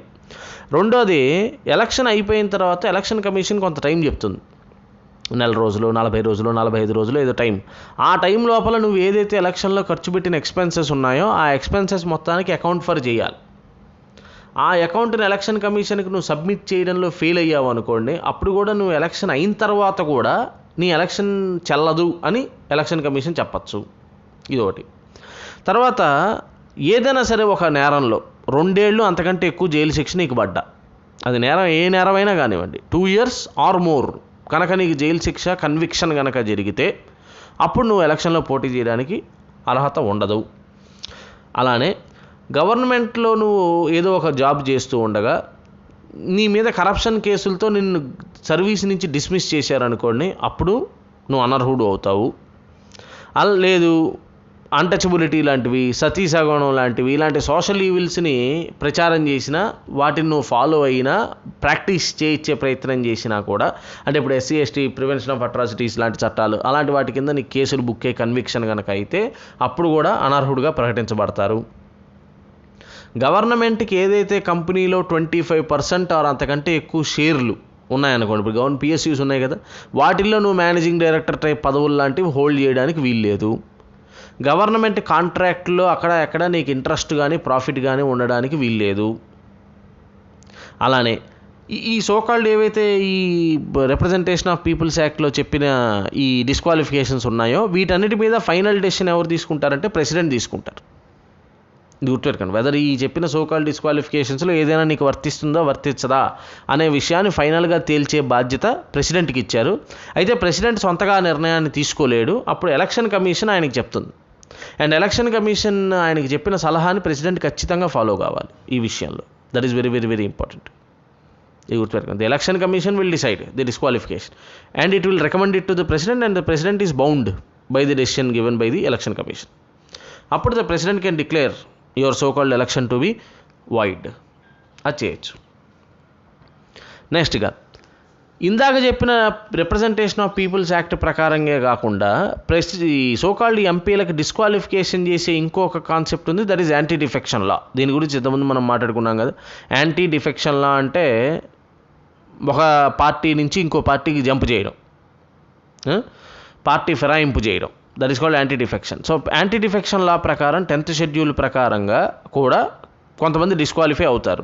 ఏ కండిషన్స్లో డిస్క్వాలిఫై అని ప్రకటించవచ్చు? First is when you voluntarily give up. ఇది గుర్తుపెట్టుకోండి. మనంతట మనంగా ఒక పార్టీ సభ్యత్వాన్ని వదులుకున్నప్పుడు ఒక కండిషన్. రెండోది, మనం పార్టీ ఇచ్చిన డైరెక్టివ్కి వ్యతిరేకంగా మనం ఓటు వేసినా లేదు ఓటు వేయకుండా ఉండిపోయినా, so whether you have voted or abstained from voting which is contrary to the directive issued by the party చేసినా కూడా మనం డిఫెక్షన్ చేసినట్టే. మూడోది, ఒక ఇండిపెండెంట్గా క్యాండిడేట్గా ఒకడు ఎలక్ట్ అయ్యి పొలిటికల్ పార్టీలో చేరాడు, లేదు నామినేటెడ్ మెంబర్గా వచ్చి తర్వాత పొలిటికల్ పార్టీలో చేరాడు 6 నెలల తర్వాత, ఇలాంటివి ఏం జరిగినా కూడా వాటిని డిఫెక్షన్గానే ట్రీట్ చేస్తారు. అయితే ఒక వ్యక్తి డిఫెక్షన్ చేశాడా చేయలేదా డిసైడ్ చేయగలిగే అధికారం ఆ పలానా హౌస్లో ఉండే ప్రిసైడింగ్ ఆఫీసర్లకు ఉంటుంది. అంటే లోక్సభ కేసులో అయితే స్పీకరు, రాజ్యసభ కేసులో అయితే చైర్మన్, వాళ్ళు డిసైడ్ చేస్తారు. ఇది ఈ డిఫెక్షన్ పరంగా డిస్క్వాలిఫికేషన్ గురించి చెప్తున్నాను నేను. ఇందాక డిస్క్వాలిఫికేషన్ అది వేరు, రిప్రజెంటేషన్ ఆఫ్ పీపుల్స్ యాక్ట్ ప్రకారం డిస్క్వాలిఫికేషన్ అది ప్రెసిడెంట్ డిసైడ్ చేస్తారు. డిఫెక్షన్ పరంగా డిస్క్వాలిఫికేషన్ అయిందా లేదా అనేది డిసైడ్ చేసే అధికారం presiding officers of both the హౌసెస్కి ఉంది.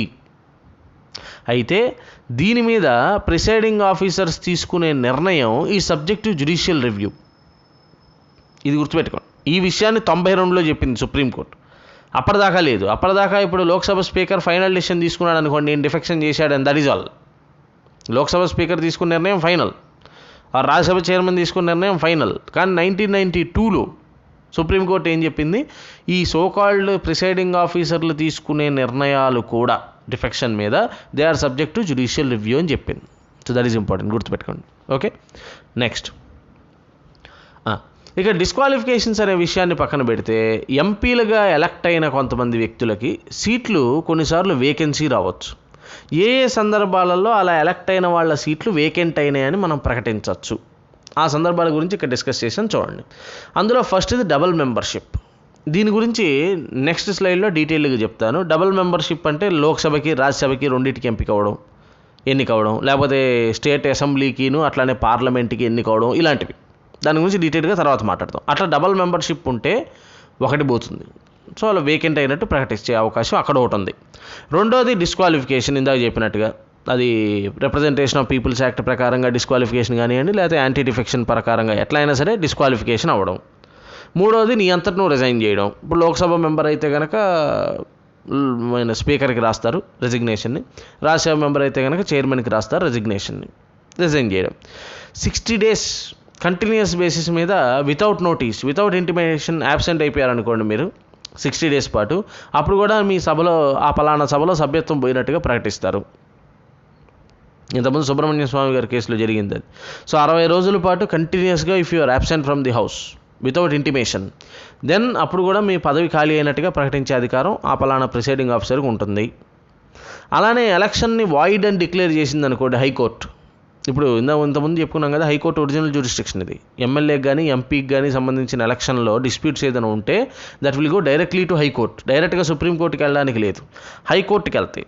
హైకోర్టు తీర్పు ఇచ్చిన తర్వాత సుప్రీంకోర్టుకి అపీల్కి వెళ్ళచ్చు, ఆ పాసిబిలిటీ ఉంది. బట్ డైరెక్ట్గా సుప్రీంకోర్టుకి వెళ్ళదు అది. ఎంపీ అయినా సరే, ఎంపీ ఎలక్షన్లో గొడవ అయినా, ఎమ్మెల్యే ఎలక్షన్కి సంబంధించి డిస్ప్యూట్ అయినా ఫస్ట్ హైకోర్టుకి వెళ్ళాల్సిందే. హైకోర్టు ఇచ్చిన తీర్పు మీద you can go and challenge it in the supreme court.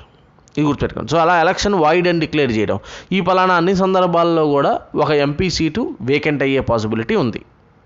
ఇప్పుడు దీంట్లో ఫస్ట్ కండిషన్ ఉందే డబల్ మెంబర్షిప్. దీని సంగతి చూద్దాం. ఈ డబుల్ మెంబర్షిప్లో ఈ కేసులు చాలా ఇంపార్టెంట్ అమ్మ, చాలా కన్ఫ్యూజింగ్గా ఫీల్ అవుతారు చాలామంది పిల్లలు. బట్ దాన్ని యాజ్ సింపుల్ యాజ్ పాసిబుల్ చెప్పే ప్రయత్నం చేస్తాను, జాగ్రత్త చూడండి. ఒకవేళ ఒకే వ్యక్తి 2 హౌసులకి ఎంపికయ్యాడు అనుకోండి, దట్ మీన్స్ ఏదట్టు అంటే లోక్సభకి ఎంపికయ్యాడు, ఆయనే ఎన్నికయ్యాడు, అలానే రాజ్యసభకు కూడా ఎన్నికయ్యాడు అనుకుందాం. అలాంటి కేసులు రావచ్చు, ఒక్కోసారి వచ్చాయి అనుకోండి. 10 రోజులు టైం ఇస్తారు ప్రెసిడెంట్ మీకు. ఈ 10 రోజుల లోపల నువ్వు ఏ హౌస్కి వెళ్ళదలుచుకున్నావో చెప్పాలి. అలా నువ్వు చెప్పలేదు అంటే రాజ్యసభ సీటు వేకెంట్ అయినట్టు ప్రకటిస్తారు. ఇది అర్థమైందా? అంటే లోక్సభకి రాజ్యసభకి రెండింటికి నువ్వు ఎన్నుకోబడి ఏ సీట్ నువ్వు ఉంచుకుంటున్నావో కనుక 10 రోజుల లోపల ప్రెసిడెంట్కి చెప్పకపోతే రాజ్యసభలో నువ్వు ఎన్నికైన సీటు ఖాళీ అయినట్టు ప్రకటిస్తారు. ఇది ఫస్ట్ కేసు. సెకండ్ కేసులో ఆల్రెడీ ఒక హౌస్లో మెంబర్వి నువ్వు, సిట్టింగ్ హౌస్, ఒక పలానా హౌస్లో you are a sitting member. రెండో హౌస్కి కూడా ఎలక్ట్ అయ్యావు నువ్వు. అప్పుడు నువ్వు మళ్ళీ ప్రెసిడెంట్ ఇచ్చిన టైం లోపల ఏ హౌస్లో మెంబర్షిప్ ఉంచుకుంటున్నావో చెప్పకపోతే ఫస్ట్ హౌస్ ఏదైతే ఉందో దాన్ని వేకెంట్ అయినట్టు ప్రకటిస్తారు. ఏమో ఇందాక చెప్పింది మీకు అర్థమైందా? ఇందాకేమో లోక్సభ రాజ్యసభకి ఒకేసారి నువ్వు ఎన్నిక కావడం, అదొక కేసు. ఇప్పుడు ఉదాహరణకి లోక్సభలో ఆల్రెడీ నువ్వు ఎంపీవి, రాజ్యసభ ఎంపీగా నేను పంపించారు అనుకోండి. ఇప్పుడు నీకు మళ్ళీ లోక్సభలోనూ మెంబర్షిప్ ఉంది, రాజ్యసభలోనూ మెంబర్షిప్ ఉంది. ప్రెసిడెంట్ చెప్పిన టైం లోపల నువ్వు ఏదో ఒకటి తేల్చకపోతే first house, that is first membership, that is లోక్సభలో కదా ఫస్ట్ మీకు మెంబర్షిప్ ఉంది, అది పోయినట్టు ప్రకటిస్తారు. ఇదొక కేసు. మూడో కేసులో ఏం జరుగుతుంది అంటే లోక్సభలోనే 2 సీట్లు. ఇది ఒకటి గుర్తుపెట్టుకోండి. కాన్స్టిట్యూషన్ ప్రకారంగా ఒక వ్యక్తి మ్యాక్సిమం 2 చోట్ల పోటీ చేయొచ్చు. ఒకప్పుడైతే 1980 టైంలో అయితే ఆ రెస్ట్రిక్షన్ లేదు. అప్పుడు ఒకనొక స్టేజ్లో 5 చోట్ల పోటీ చేసిన వాళ్ళు కూడా ఉన్నారు. అదేనా? సో అందుకని 2 చోట్ల పోటీ చేయొచ్చు. ఇప్పుడు మీరు లేటెస్ట్గా పవన్ కళ్యాణ్ అవి మీరు అబ్జర్వ్ చేసినా కూడా 2 చోట్ల పోటీ చేయడం, నరేంద్ర మోడీ గారు 2 చోట్ల పోటీ చేయడం, ఇవన్నీ మీరు చూస్తుంటారు. సో 2 చోట్ల పోటీ చేయొచ్చు. అలా లోక్సభలోనే 2 చోట్ల నుంచి నువ్వు ఎన్నుకోబడ్డావు. అసలు ఇది ఎందుకు పెట్టారు ఇండియన్ కాన్స్టిట్యూషన్లో అనే దానికి there is no logic, there is no rational behind this. దీన్ని తీసేయాలి. ఎందుకంటే ఇది అన్నెసరీ పీపుల్ డబ్బులు వేస్ట్ చేయడం. ఇప్పుడు నరేంద్ర మోడీ లాంటి ఆయన 2 చోట్ల పోటీ చేసి 2 చోట్ల గెలిచారనుకోండి, ఒకటి వెకేట్ చేయాలి, మళ్ళీ అక్కడ by election. Waste of peoples money కదా. Why should somebody stand for 2 places? Doesn't make sense. సరే, ఎనీ విచ్ వేస్. సో అట్లా ఒకటే హౌస్లో, దట్ ఈస్ లోక్సభలోనే 2 సీట్లకి మీరు ఎన్నికయ్యారనుకోండి, అప్పుడు కూడా మీరు ప్రెసిడెంట్ ఇచ్చిన టైం లోపల ఏ సీటు వదిలేసుకుంటున్నావో చెప్పాలి. చెప్పకపోతే ఆశ్చర్యం ఏంటో తెలుసా? 2 పోతాయి. ఇది గుర్తుపెట్టుకోండి. ఈ కేసులో, థర్డ్ కేసులో you lose both. And fourth case ఏంటంటే ఆల్రెడీ ఎమ్మెల్యేగా ఉన్నావు ఒక రాష్ట్రంలో, ఇప్పుడు ఎంపీ కూడా అయ్యావు. అది లోక్సభకైనా అయ్యి ఉండొచ్చు, రాజ్యసభకైనా అయ్యి ఉండొచ్చు, ఎంపీ కూడా అయ్యావు. అప్పుడు కూడా నువ్వు 14 రోజుల్లో, ఈసారి 14 రోజుల లోపల నువ్వు ఏదో ఒకటి తేల్చకపోతే అప్పుడు పార్లమెంట్లో నీకు వచ్చిన సీటు పోయిందని ప్రకటిస్తారు. ఇది this is the dual membership concept. So confusion లేకుండా ఈ స్లైడ్ని 1-4 సార్లు వినండి. సో కన్ఫ్యూజన్ లేకుండా మీకు ఆ పాయింట్ గుర్తుండేటట్టుగా చూసుకోండి. ఓకే, దెన్ ఇక ప్రిసైడింగ్ ఆఫీసర్ల విషయానికి వద్దాం. సో లోక్సభకి సంబంధించిన ప్రిసైడింగ్ ఆఫీసర్స్, అధ్యక్షత వహించే వాళ్ళు ఎవరెవరు ఉంటారు అంటే, first is the speaker which you know, తర్వాత ది డిప్యూటీ స్పీకర్, తర్వాత the panel of speakers, and తర్వాత ప్రోటెమ్ స్పీకర్. ఇలాంటి పదాలు జనరల్గా మనం వింటాం. స్పీకరు, డిప్యూటీ స్పీకరు, ప్యానల్ స్పీకర్లు, ప్రొటెమ్ స్పీకర్లు అని రకరకాల పదాలు మనకు వస్తాయి. ఓకే, ఇప్పుడు స్పీకర్ గురించి ఆల్రెడీ మీకు కొంత ఐడియా ఉంది. డిప్యూటీ స్పీకర్ అనే ఆయన, స్పీకర్ ఎప్పుడైనా అవైలబుల్గా లేని సందర్భాలలో డిప్యూటీ స్పీకర్ అనే ఆయన కుర్చీలో కూర్చుంటారు. స్పీకరు, డిప్యూటీ స్పీకరు ఇద్దరూ కూడా సభలో లేని సందర్భంలో ప్యానల్ స్పీకర్లో ఎవరో ఒకళ్ళు కూర్చుంటారు. ప్రతిసారి ఎలక్షన్ జరిగిన తర్వాత ఫస్ట్ టైం లోక్సభ మీటింగ్లోకి వచ్చినప్పుడు అలా కొత్తగా వచ్చిన ఎంపీల చేత ప్రమాణ స్వీకారం చేయించడానికి ప్రెసిడెంట్ ఒక ఆయన్ని ప్రొటెమ్ స్పీకర్గా టెంపరీగా ఏర్పాటు చేస్తారు. ఆయనకు ఒక్క పని ఉంటుంది. అదేంటంటే కొత్తగా వచ్చిన ఎంపీలందరి చేత ప్రమాణ స్వీకారం చేయించి మీలో నుంచి ఒకళ్ళని స్పీకర్గా ఎన్నుకునే ప్రయత్నాన్ని స్టార్ట్ చేయండి అని చెప్పడం. వాళ్ళు ఇదిగో ఈ పలానా ఆయన్ని మేము స్పీకర్గా ఎన్నుకుంటున్నామని ప్రకటించగానే ప్రొటెమ్ స్పీకర్ దిగిపోయి ఈ స్పీకర్ చైర్లో కూర్చోవడం. That is all. అదే ప్రొటెమ్ స్పీకర్ చేసేది. ప్రొటెమ్ స్పీకర్ ఎప్పుడు వస్తుందమ్మా? ఎలక్షన్ అయిపోయిన తర్వాత. ఫస్ట్ టైం ఎప్పుడైతే లోక్సభ మీటింగ్ జరుగుతుందో ఆ మీటింగ్లో అందరి చేత ప్రమాణ స్వీకారం చేయించి మీలో నుంచి స్పీకర్ ఎన్నిక స్టార్ట్ చేయండి అని చెప్పడం. ఆ స్పీకర్ అలా అని వాళ్ళు ఎన్నుకోగానే ఆ స్పీకర్కి ఈయన బాధ్యతలు అప్పగించి దిగిపోవడం. This is what a pro tem speaker is suppose to do. ఇప్పుడు చెప్పేది కేర్ఫుల్గా వినండి. లోక్సభ పదవీ కాలం అయిపోయిన తర్వాత కూడా స్పీకరు రాజీనామా చేయరు. ఇది గుర్తుపెట్టుకోండి. స్పీకర్ రాజీనామా చేయరు. స్పీకర్ ఎప్పుడు రాజీనామా చేస్తాడంటే కొత్త లోక్సభ కాన్స్టిట్యూట్ అవడానికి ముందు రాజీనామా చేస్తారు. Make sense? ఇది కొంచెం జాగ్రత్తగా వినండి. ద స్పీకర్ పాత లోక్సభకి ఎవరైతే స్పీకర్ చేశాడో ఆయన పదవికి రాజీనామా చేయడు. అంటే మిగతా వాళ్ళందరికీ 5 ఏళ్లకు పదవీ కాలం అయిపోతుంది, కానీ స్పీకర్ పదవి మాత్రం అట్లా కొనసాగుతూనే ఉంటుంది. ఆయన ఎప్పుడు పదవి నుంచి తప్పుకుంటాడు? కొత్త లోక్సభ ఫస్ట్ మీటింగ్ జరిగే ముందు పదవి నుంచి తప్పుకుంటాడు. అప్పుడు ప్రొటెమ్ స్పీకర్ అక్కడ కూర్చొని కొత్త స్పీకర్ ఎలక్షన్ గురించి ప్రకటన చేస్తారు. Did I make sense? ఇది గుర్తుపెట్టుకోండి.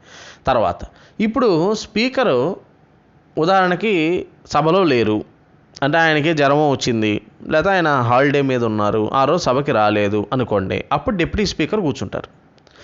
ఆ రోజు డిప్యూటీ స్పీకర్ కూడా అనుకోని సందర్భాల్లో సభకి రాలేదు, ఆయన కూడా ఏదో జ్వరం వచ్చింది, లేకపోతే ఆయన కూడా ఏదో పని మీద బయట ఉన్నారు, సభకి రాలేదు అనుకోండి. అప్పుడు ఆ సభలోనే ప్యానల్ స్పీకర్లని కొంతమంది ఉంటారు సభ్యుల్లోనే, వాళ్ళలో ఎవరో ఒకళ్ళు వచ్చి స్పీకర్ ప్లేస్లో కూర్చుంటారు. ఇప్పుడు చెప్పే పాయింట్ జాగ్రత్త వినండి.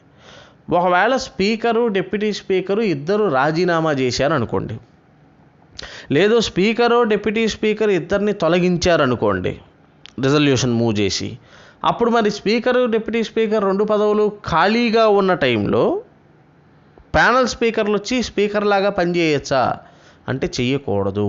That is important.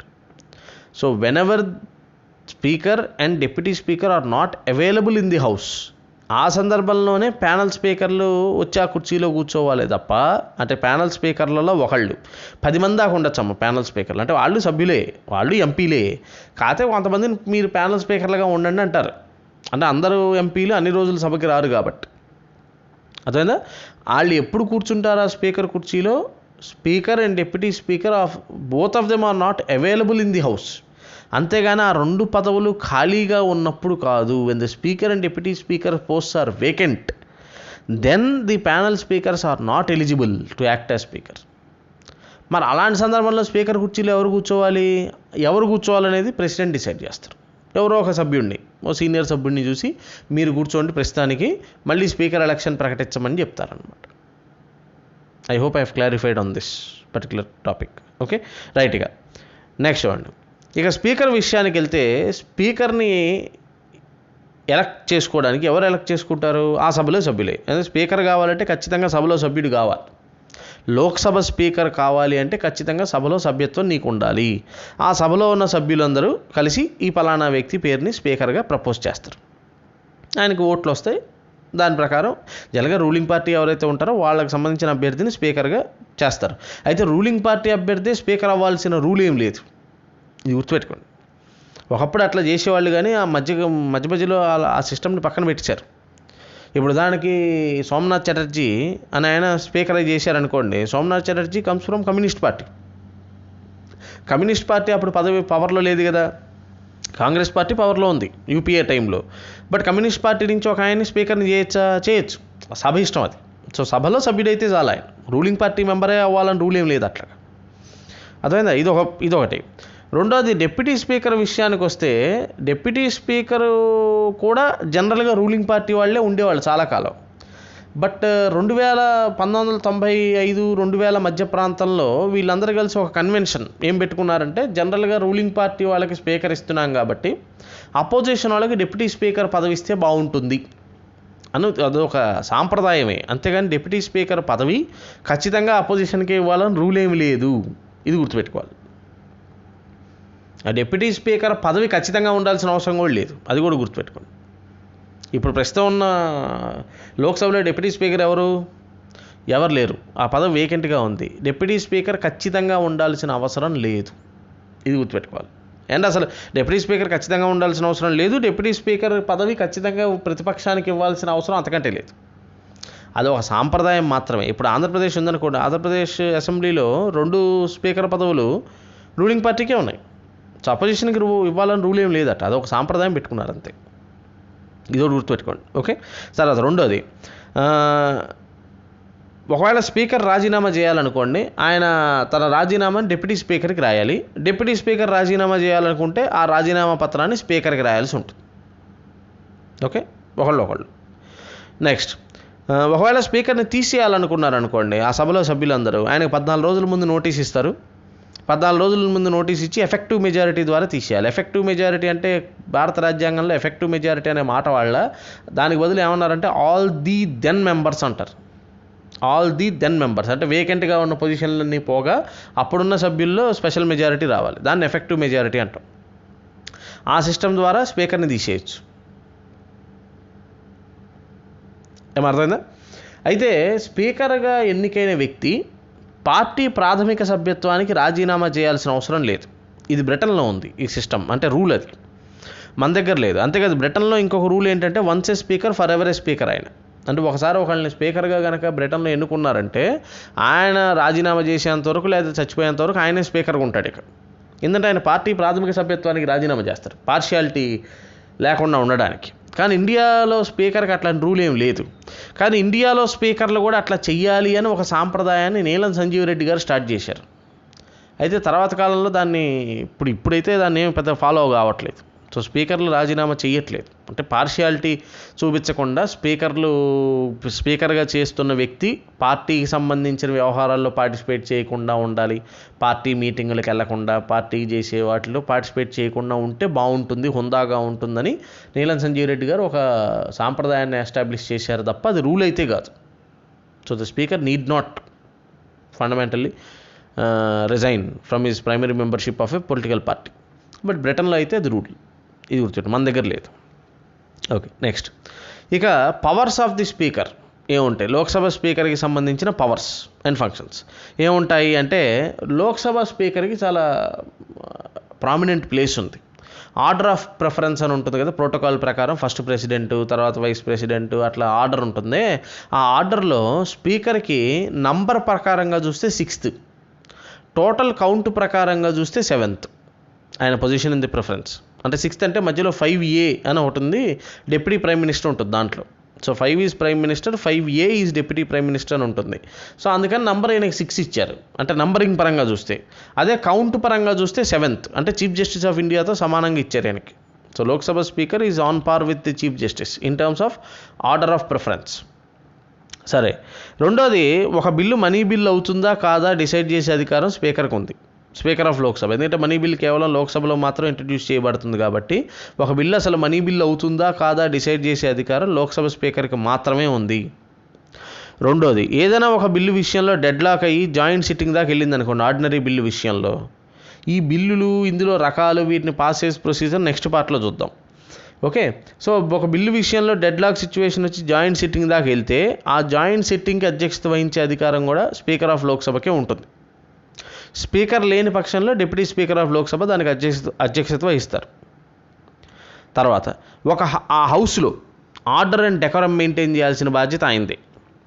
ఇప్పుడు మీరు చూసుంటారు కదా సినిమాల్లో అక్కడ, లేకపోతే మామూలుగా టీవీల్లో అక్కడ కూడా మీరు కూర్చోండి అని ఒక బెల్ కొడుతూ ఆయన ఆర్డర్ మెయింటైన్ చేసే ప్రయత్నం, మీ ఎవరు మాట్లాడాలి, ఎవరు మైక్ కట్ చేయాలి, ఇవన్నీ ది స్పీకర్ విల్ డిసైడ్. అలానే కొంత అన్పార్లమెంటరీ లాంగ్వేజ్ అది మాట్లాడారు అనుకోండి పార్లమెంట్లో, then he will make sure that the words are expunged, ఆ రికార్డుల నుంచి మాటలు తొలగించండి, ఇలాంటివన్నీ. సో ఆ సభకు సంబంధించిన ఆర్డర్ అది మెయింటైన్ చేయడం, అవసరమైతే సభలో సభ్యుల్ని సస్పెండ్ చేసే అధికారం, సభ నుంచి ఎక్స్పెల్ చేసే అధికారం, అవసరమైతే మార్షల్స్ అని ఉంటారు వస్తాదులు కొంతమంది, మన పబ్బుల్లో బౌన్సర్ లాగా, అలాంటి వాళ్ళని పిలిపించి అవసరమైతే అవతలకి కూడా ఇస్తారు సభ్యుల్ని. సో అలాంటివి చేయించగలిగే అధికారం కూడా స్పీకర్కి ఉంది. So his responsibility is to maintain the order and decorum in the house. Okay, దాని రెండోది, సభ స్టార్ట్ అయ్యే ముందు కోరం వెరిఫై చేసుకుంటారు ఆయన. కోరం అంటే కనీసం 1/10 సభ్యులన్నా రావాలి, అట్లీస్ట్ 1/10 ఆఫ్ ది మెంబర్స్ అన్న వచ్చి ఉంటేనే సభని స్టార్ట్ చేయాలి. సో ఆ కోరం వచ్చిందా లేదా చూసుకునే ఆ బాధ్యత కూడా ఆయనకు ఉంది. అలానే సభలో ఎప్పుడైనా గందరగోళ పరిస్థితులు లాంటివి వచ్చినప్పుడు he has the power to adjourn. టీవీలో అక్కడ చూసుంటారు కదా, సభ వాయిదా వేశారు, 5 నిమిషాలు వాయిదా వేశారు, 10 నిమిషాలు వాయిదా వేశారు, గంట వాయిదా వేశారని. సో సభని వాయిదా వేసే అధికారం ఉంటుంది ఆయనకి. అయితే చాలా కమిటీలు ఉంటాయి. ఈ కమిటీల గురించి చర్చ కూడా మనం నెక్స్ట్ సెషన్లో చేస్తాను. ఆ కమిటీలు లైక్ ఎస్టిమేట్స్ కమిటీ కానీ, లేకపోతే పబ్లిక్ అకౌంట్స్ కమిటీ కానీ, ఇంకా చాలా కమిటీలు ఉంటాయి. ఆ కమిటీల చైర్మన్లన్నింటినీ ఈయన అపాయింట్ కూడా చేస్తారు. అండ్ ఈయనే కొన్ని కమిటీలకు చైర్మన్లుగా కూడా ఉంటారు. ఇప్పుడు దానికి రూల్స్ కమిటీ ఒకటి ఉంది, బిజినెస్ అడ్వైజరీ కమిటీ అని ఉంది పార్లమెంట్లో, వాటన్నిటికీ చైర్మన్ స్పీకరే. మిగిలిన కమిటీలకు చైర్మన్లను ఈయన అపాయింట్ చేస్తారు. దెన్ లాస్ట్గా స్పీకర్ నార్మల్ సందర్భాల్లో ఓటేయలేరు. డెడ్ లాక్ సిచ్యువేషన్ వచ్చి సేమ్ ఓట్లు పడ్డాయి అనుకోండి, ఎస్ నో సేమ్ వచ్చాయి అనుకోండి ఒక పలానా బిల్లు మీద, అప్పుడు క్యాస్టింగ్ ఓట్ అంటారు దీన్ని. డిసైడింగ్ ఓటు టై బ్రేకరు ఈయన చేతిలో ఉంటుంది. సో నార్మల్ సందర్భాల్లో స్పీకర్ ఓటేయలేరు బిల్లు మీద, బట్ క్యాస్టింగ్ ఓట్ వేసే అధికారం స్పీకర్కి ఉంది. సో ఇవన్నీ స్పీకర్కి సంబంధించిన పవర్స్ అండ్ ఫంక్షన్స్. ఇక రాజ్యసభకి సంబంధించిన ప్రిసైడింగ్ ఆఫీసర్ల విషయానికి వస్తే, అక్కడ మనకి there is somebody called as the chairman of Rajya Sabha, who is also happens to be the vice president. ఆయన కింద there is a deputy chairman, and deputy chairman అవ్వాల్సిన ఆయన ఖచ్చితంగా సభలో సభ్యుడై ఉండాలి. వేరే చైర్మన్ ఆఫ్ రాజ్యసభ సభలో సభ్యుడు కాదు, అందుకని ఆయన ఎక్స్ అఫిషియో అన్నారు. లోక్సభలో లాగానే రాజ్యసభలో కూడా ఒక 6 దాకా వైస్ చైర్మన్లు ఉండొచ్చు. ఏమర్థమైందా? వైస్ చైర్పర్సన్స్ అంటారు వాళ్ళని. ఇక్కడైతే ఏమన్నారు, ప్యానల్ స్పీకర్లు అన్నారు. అక్కడైతే ఏమంటారు, వైస్ చైర్పర్సన్స్ అంటారు. వాళ్ళు దాదాపు 6 దాకా ఉండొచ్చు. So chairman of Rajya Sabha, deputy chairman of Rajya Sabha ఇద్దరు సెలవులో ఉండడం, ఇద్దరు సభకి రాలేని పరిస్థితిలో ఉండడం ఉంటే అప్పుడు ఈ వైస్ చైర్మన్లలో ఎవరో ఒకళ్ళు వెళ్ళి అక్కడ కూర్చుంటారు. That is it is. ఇప్పుడు ఇందాక చెప్పినట్టుగా లోక్సభ స్పీకర్ రిజైన్ చేయాలంటే డిప్యూటీ స్పీకర్కి రాస్తారు లెటర్ని. డిప్యూటీ స్పీకర్ రిజైన్ చేయాలంటే ఆ రెసిగ్నేషన్ని లోక్సభ స్పీకర్కి రాస్తారు. అలానే రాజ్యసభలో కూడా డిప్యూటీ చైర్మన్ రాజీనామా చేయాలంటే ఎవరికి అడ్రస్ చేయాలి? చైర్మన్కి అడ్రస్ చేయాలి. చైర్మన్ ఆఫ్ రాజ్యసభ రాజీనామా చేయాలంటే దాన్ని ఎవరికి అడ్రస్ చేయాలి? ప్రెసిడెంట్కి అడ్రస్ చేయాలి. ఇది గుర్తుపెట్టుకోండి, జాగ్రత్త. ఎందుకని? Because the chairman of Rajya Sabha also happens to be the vice president. సో ఆయన వైస్ ప్రెసిడెంట్గా రాజీనామా చేయాలని పరిస్థితి వస్తే దాన్ని ప్రెసిడెంట్కి రాయాలి. అంతేగాని డిప్యూటీ స్పీకర్కి రాశారు కదా అని ఇక్కడ డిప్యూటీ చైర్మన్ ఆఫ్ రాజ్యసభకి రెసిగ్నేషన్ని రాయరు. సో జాగ్రత్త. సో పాలిటీలో అంత అర్థమైనట్టే ఉంటుంది, ఏం అర్థం కాదు. That's very. సో అందుకని you should be very careful చదివేటప్పుడు. ఏం అర్థమైందా? సో లోక్సభలో అయితే స్పీకర్ డిప్యూటీ స్పీకర్కి, డిప్యూటీ స్పీకర్ స్పీకర్కి రాస్తారు రెసిగ్నేషన్ని. బట్ రాజ్యసభలో అలా కాదు. రాజ్యసభలో deputy chairman will address the letter of resignation to the chairman, but the chairman will address his letter of resignation to the president. That's difference. ఏం clear? So chairman of రాజ్యసభకు కూడా casting vote ఉంటుంది. మామూలు సందర్భాల్లో అసలు ఆయన vote వేయలేరు, ఎందుకంటే ఆయన అసలు మెంబరే కాదు కాబట్టి. డెడ్లాక్ సిచ్యువేషన్లో ఆయనకు కూడా ఓటేసే అధికారం వస్తుంది, దాన్ని క్యాస్టింగ్ ఓట్ అంటాం మనం. This is about the presiding officers of the Rajya Sabha. మీకు పెద్దగా చెప్పడానికి వెళ్ళలేదు. సేమ్ లోక్సభలో లాగానే వీళ్ళు కూడా అక్కడ ఆర్డర్ అది మెయింటైన్ చేసే ప్రయత్నం చేయడం, ఇలాంటివన్నీ చూస్తారు. దెన్ నెక్స్ట్ ఇక సమ్ ఫ్యాక్ట్స్ మనం మాట్లాడుకున్నాం అనుకోండి. ఇండియన్ పార్లమెంట్కి సంబంధించిన ఫ్యాక్ట్స్ ఎగ్జామ్ పాయింట్ ఆఫ్ వ్యూలో కనుక చూస్తే ప్రతి హౌస్కి కూడా ఒక leader of the house, leader of the opposition ఉంటారు. లీడర్ ఆఫ్ ది హౌస్ అంటే రూలింగ్ పార్టీ వాళ్ళు ఉంటారు. జనరల్గా ప్రధానమంత్రి ఉంటే ఆ హౌస్లో ఆయనే లీడర్ ఆఫ్ ది హౌస్ అవుతారు బై డిఫాల్ట్గా. సో ప్రస్తుతం ఉన్న 17వ లోక్సభకి leader of the house in Lok Sabha ఎవరు అంటే నరేంద్ర మోదీ.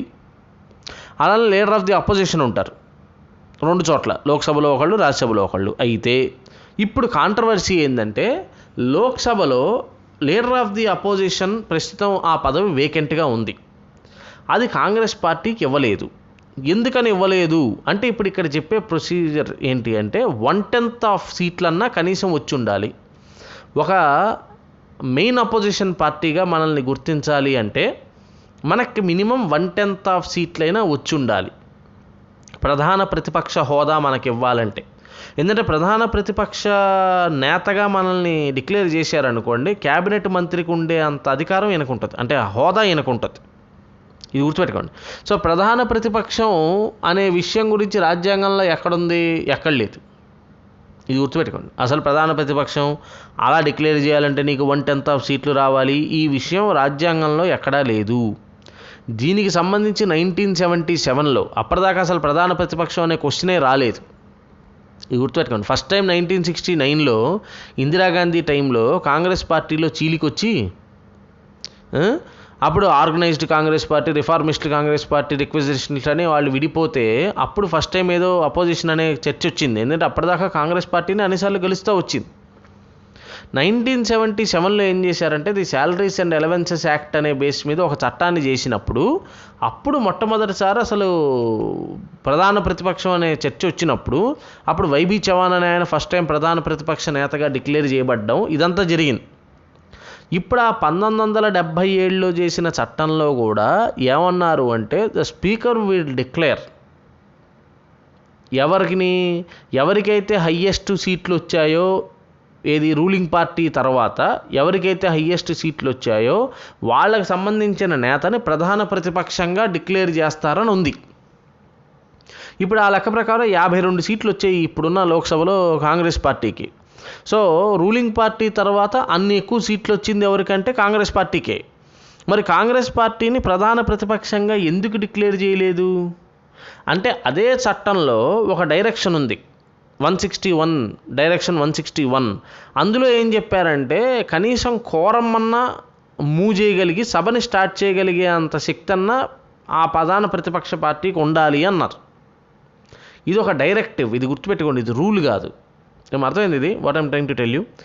సో అసలు ప్రధాన ప్రతిపక్ష పార్టీ అంటే మినిమం 1/10 ఆఫ్ సీట్లన్నా రావాలనే విషయం రాజ్యాంగంలో లేదు. అది 1977లో చేసిన ఒక చట్టంలో ఉంది. ఆ చట్టంలో కూడా ఏమన్నారంటే రూలింగ్ పార్టీ తర్వాత హయ్యెస్ట్ సీట్లు ఎవరికి వస్తే వాళ్ళని డిక్లేర్ చేయాలని అంటూనే డైరెక్షన్లు ఇచ్చిన దగ్గర ఒక డైరెక్షన్లో ఈ మాట చెప్పడం జరిగింది. దట్ కోరం అన్నా ఉండగలిగి సభనన్నా స్టార్ట్ చేయించగలిగే అంత శక్తి వాళ్ళకు ఉండాలి అని.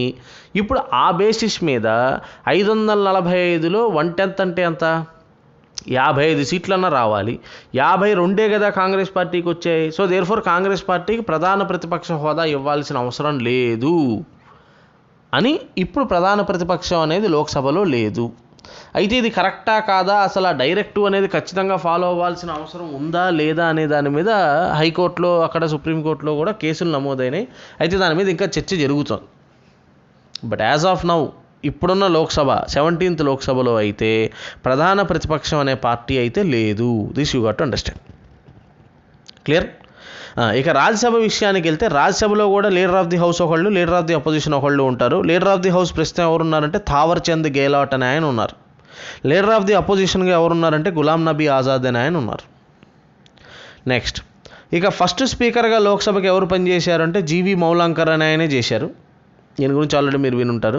జీవి మౌలాంకర్ కాన్స్టిట్యూయెంట్ అసెంబ్లీకి ఆయనే స్పీకర్గా చేశారు. ప్రొవిజనల్ గవర్నమెంట్ ఫామ్ చేసినప్పుడు ఆయనే స్పీకర్గా చేశారు. తర్వాత అసలు 52లో ఎలక్షన్ జరిగిన తర్వాత కూడా ఫస్ట్ స్పీకర్గా ఆయనే చేశారు. బ్రిటిష్ వాళ్ళు ఉన్న టైంలో ఫస్ట్ స్పీకర్గా మనకి ఎవరు చేశారంటే విఠల్భాయ్ జై పటేల్ చేశారు. వల్లభాయ్ పటేల్ వాళ్ళ అన్న విఠల్భాయ్ జై పటేల్.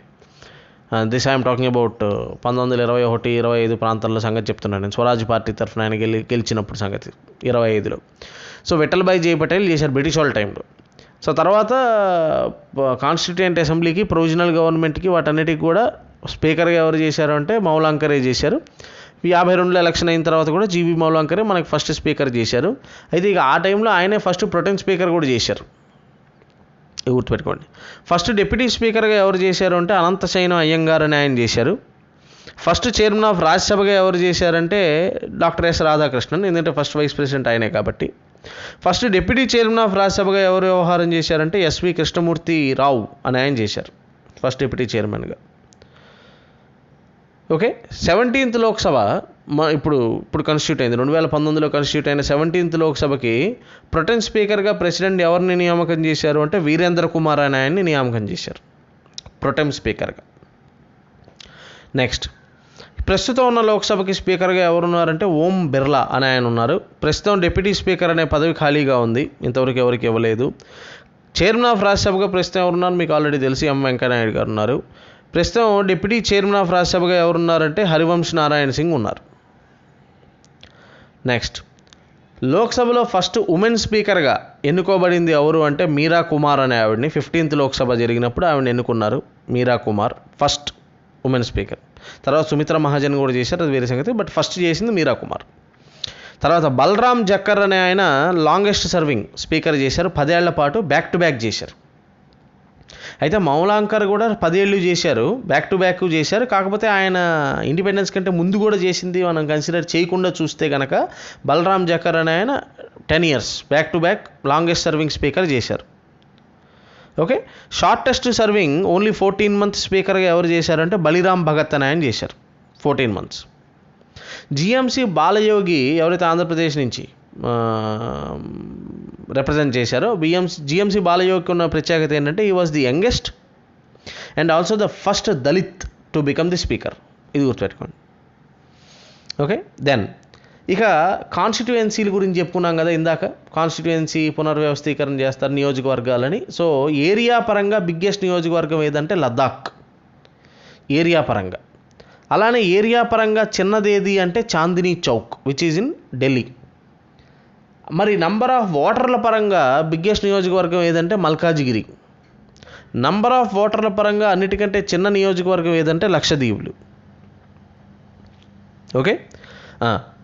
17వ లోక్సభకు ఉన్న ప్రత్యేకత ఏంటంటే 14% of the MPs in Lok Sabha are women. అంటే 78 మంది ఉమెన్ ఎన్నుకోబడ్డారు. ఇది భారతదేశ పార్లమెంటరీ చరిత్రలోనే ఫస్ట్ టైం అంతమంది ఉమెన్ ఎన్నుకోబడ్డాం. సో 14% ఆఫ్ దెమ్ అంటే మొత్తం 78 సీట్లు ఉమెన్కి వచ్చాయి, and that is the biggest ever in the history of Indian parliament. Next, పార్లమెంట్కి సంబంధించిన ఫౌండేషన్ ఎప్పుడు వేశారంటే 1921లో under the vice royalty of lord Chelmsford టైంలో. అయితే ఓపెనింగ్ ఎప్పుడు చేశారంటే 27లో, అది లార్డ్ ఇర్విన్ టైంలో 18th of January 1927 పార్లమెంట్ బిల్డింగ్ని ఓపెనింగ్ చేశారు. ఈ బిల్డింగ్కి ప్లాన్ వేసింది Herbert Baker and Edwin Lutyens, వాళ్ళిద్దరు ప్లాన్ గీశారు, ఆర్కిటెక్ట్. అయితే ఆ రోజుల్లో పార్లమెంట్ కన్స్ట్రక్ట్ చేయడానికి ఎంత ఖర్చు అయిందంటే 8.3 మిలియన్ రూపీస్ ఖర్చు అయింది. ఓకే, అండ్ పార్లమెంట్ ఎంత ఏరియాను ఆక్రమించింది ప్రస్తుతం అంటే 6 acres. అండ్ ఇప్పుడు మనకి ఒక కొత్త పార్లమెంట్ బిల్డింగ్ కోసం ప్రపోజల్ జరిగింది. సో ఇప్పుడున్న బిల్డింగ్ దాదాపు 80 ఏళ్ళు అయిపోయింది స్టార్ట్ చేసి, అది దాని స్ట్రక్చరల్గా కూడా అంత ఇంటిగ్రేషన్ లేదు దానికి. సో దేర్ఫోర్ కొత్త బిల్డింగ్ అది కన్స్ట్రక్ట్ చేయాలి కొత్త అవసరాలు తగినట్టుగా అని చెప్పి ఒక ప్రపోజల్ నడుస్తుంది. So let us see, we may have a new parliament building also in the future. So this is the discussion as far as Parliament Part 1 is concerned. I hope I have tried to cover as many points as possible, and I have tried to dispel various misconceptions the student might have as far as certain topics are concerned. So next చర్చలో next పార్ట్లో we'll discuss about various bills, వాటి passage procedure, ఆ బిల్స్లో ఉండే stages of reading, and at the same time పార్లమెంట్లో వాడే various terminology, ఇంకేదైనా facts మిగిలి ఉంటే దాని గురించి నెక్స్ట్ పార్ట్లో విల్ డిస్కస్. Thank you.